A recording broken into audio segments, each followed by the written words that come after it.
What's happening, guys? Welcome back to another video. Now this is a video I thought I'd add in because it's something that I get asked a lot on Instagram and YouTube. People are always wanting to know what I wish I knew before starting and what were some of the stumbling blocks I come across and some of the things I would have done differently at the start if I would have known how trading would have gone and how my trading career would have panned out, basically. So in this video I'm going to cover 5 of the most crucial tips I wish I knew before I started trading. Okay, so number 1, build a healthy nest egg first. Now what do I mean by this? For me, with trading, it's very important to understand, and I hate to be the bearer of bad news and start this off video in a negative tone, but the likelihood of you losing money at the start is extremely high. Okay, now there's a reason why spread betting in the UK is tax-free, and that's because around about 80 to 90% of people lose money. Okay, so there's a very small percentage amount of people that actually profit from this and make money regarding trading. The one thing I would say is build a healthy nest egg up first. Don't come into this with £500, your very last £500 or £1,000 or whatever, thinking that you're going to make loads of money straight away. Okay, the likelihood of it is that you're going to lose that money originally. Okay, and if that's your only £500 and you come into the stock market all raring to go, excited to make loads of money, and then you lose £500 and you've got nothing left to fall back on, you're really selling yourself short in terms of your chances of making it in this industry. Because like anything in life, you're going to get a lot of setbacks, you're going to need a lot of backup plans in order to make it through and become profitable being a trader. So what I'm not saying is that you don't want to come in and invest £10,000 straight into your trading account straight away, okay? Because as I said, the likelihood of you losing money is very high. So the important thing is to start with a fairly small account and get used to actually trading with real money, trading properly and everything else, and getting used to the environment of trading with real money, okay? And that brings me on to my next point, number 2. Don't kid yourself. And what I mean by that is stop lying to yourself. If you've got a nest egg of £10,000, 50,000, 100,000, start with £500, okay? Start with 1,000, start with whatever you're comfortable with, okay? When you have doubled that £500 to 1,000, or that 1,000 to 2,000, or whatever else, there's a video on my channel of how I doubled 500 to 1,000. If you can't do that with a £500 account, please do not kid yourself to think that just because you've got more money trading, it becomes easier and that you'll be able to make more money. You'll just lose more. So what you need to do is prove to yourself, most importantly, that you are able to double a £500 account. Then double 1,000 to 2,000, 2 to 4, and then look at investing in yourself and doing that. You should aim to do that over a 3 to 4, 5 to 6 month period. And once you've done that, then you can come back and say, you know what, I'm comfortable in myself. I trust in my own ability and I trust my strategy because I managed to turn 500 to 1,000 and whatever else. I now should be able to turn 5,000 to 10 or 10 to 20. A lot of people seem to think because they have more money, they're going to make more money.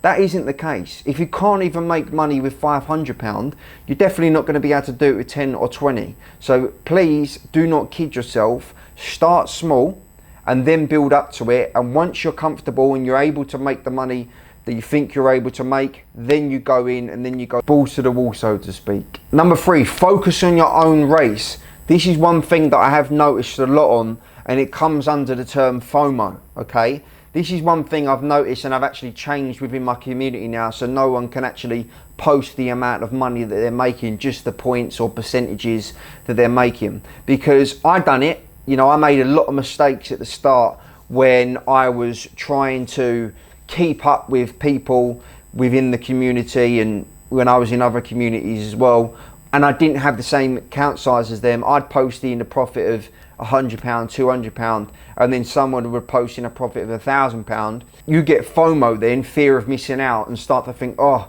I'd like to make 1,000. Then you'll go back in to the stock market and start placing trades that ain't part of your strategy. You're just basically gambling and trying to keep up with people that have got bigger account sizes than you. Everyone started at the level that you're at, you know, the beginner level where you got this small amount. I started there, everyone starts there. No one comes in with £1 million and starts trading with £1 million. So just focus on your own race and only worry about what it is that you're doing, because you'll end up being in more of a hindrance to yourself because you want to make more money and try and keep up with other people when really they've got a massive account or a much bigger account size than you, and it's unrealistic for you to make that money anyway because you haven't got the account or the margin to facilitate that size of trading. So just focus on your own race. That's super, super important. Number 4, I've banged on about this so many times, risk management and strategy. So important. It's so key. And it cost me a lot of money at the start because I just didn't follow any of my own advice that I'm giving now. Okay, so risk management, keep it airtight. 2% of the value of the stock if you're trading stocks. If you're trading indices, 2% of your account balance, whatever it is. But keep it airtight. So many people I know have a really good green week, really good 2-3 green weeks, and they blow their account or they blow all of those week profits in one day or in one trade because their risk management is all over the place. That is so demoralizing, and it kills you as a trader, and it takes so much effort and will to come back and try and do it again after you've already lost all your money in half an hour when it's taken you 3 weeks to do. It's really, really painful stuff. But the problem is a lot of people don't learn from it and they do it again and again and again. So it's really, really important that you understand it. And I put strategy on there as well, which almost falls into the same thing. If you have a strategy, stick to it. Stick to your strategy. If you mess up on that one particular trade and to not trade again is part of your strategy, you need to stick to that. You can't just keep coming in, trying new things because someone else is doing this or someone else is doing that. You have your strategy, you stick to it, and you don't deviate it regardless of what happens. That's so, so important, because otherwise you have no structure with trading. You know, you end up putting 10, 15 trades on a day. You might be green, you might be red, but you don't really know how you got there. If someone asks you how you done that or what you did to get to that, you're probably going to be like, oh, I don't really know, I just press buy or sell. But if you've got a strategy that sticks in place and works consistently over time, then that's a lot more beneficial for trading and for your mental sanity as well, to know that you're not just fluking it and you're not just sort of winging it as you go along. And that brings me on to my next point, which is keep a diary. This was really, really important for me, is keeping a track of everything that I'm doing. Because when you're in that rut, right, of losing money and you don't know what's going on and you haven't journaled anything, you just think that the market's completely against you. But when you start writing it down, and then you write down your trades and you write down what you've done right, what you've done wrong, you'll start to notice a pattern. Like for me, it was so clear. I used to write down my trades, my green, what I did right, what I did wrong. Every time with the red, it would be like risk management was poor, didn't follow the strategy, traded at a random time. And as soon as you eradicate that out of your journal and eradicate it out of your trading, you can then go back to my previous point, stick to your own strategy and your risk management, and then you can then start building momentum within your trading.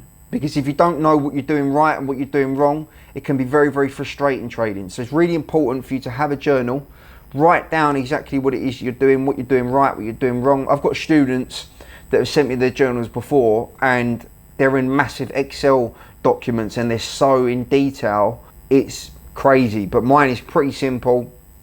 Write your trade down, what you went in it for, what happened, what you did right, what you did wrong, and then highlight it red or green. And then at the end of the week, review it, and you'll start to notice a pattern if you're not being consistently profitable, where you're going wrong and what you're doing right, okay? So yeah, so they're my 5 crucial steps I wish I knew before I started trading. Number 1, build a healthy nest egg first. Number 2, don't kid yourself. Stop lying to yourself. Number 3, focus on your own race. Number 4, risk management / strategy. And number 5, keep a diary. Super, super important. So yeah, I hope that helps you guys. These are some really important, crucial tips that I found helped me massively when it came to trading and for me to elevate to the next level in terms of what it is that I'm doing. So guys, I'm going to love and leave you. Follow me on Instagram, that's LockstockTom. My website is lockstocktrading.com also. And I'm going to love and leave you all. Have a nice day.